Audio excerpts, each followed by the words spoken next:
One thing about Sisyphus that took me a long time to understand was that initially I thought it was a kinetic sculpture, which it is.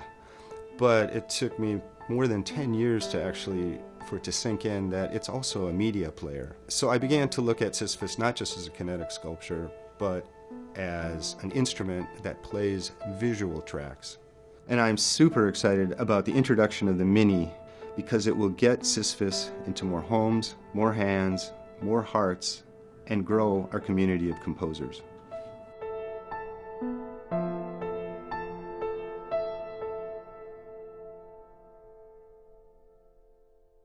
There are many times where I sort of live in the realm of fantasy. My wife Bev reminds me of that quite frequently. But fortunately or unfortunately, I've had some of my fantasies come true, like making art machines.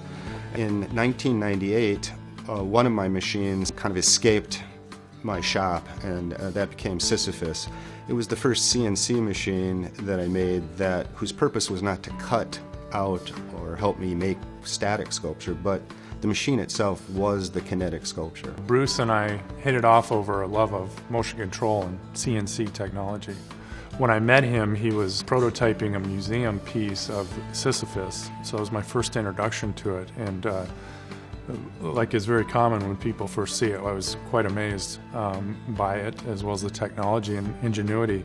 Once Mike and I joined forces, our thoughts were to create a small desktop Sisyphus, but eventually we felt that doing it inside of a table and doing it with just top-notch quality would sort of set the bar as to what Sisyphus is and can be.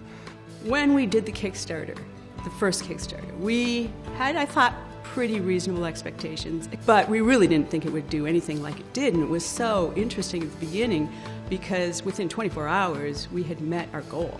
We ended up with funding of $1.9 million, something obviously that we did not expect. But it made possible everything since. We got some really incredible employees, and the employees helped us make the business successful because they were kind of an integral part of figuring out how to make everything work. Everybody weighs in when there's something's not working right or there's an opportunity for a creative space. We frequently heard requests for a Sisyphus that was smaller and more affordable. It rekindled the first idea, which was to build the smaller desktop version. Just like our tables of any size, the Mini will play all tracks designed to play on a Sisyphus. The only thing that changes is the size, the exterior design, and the price. Most of my career as an artist, I've been a solo artist. I've done all the pieces that I needed to do, including soldering and coding on my own. But I've now realized there's only so far you can go without help.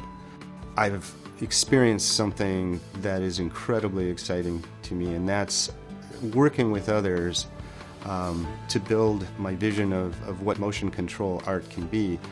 And central to that, having now experienced it from the first Kickstarter, is the community.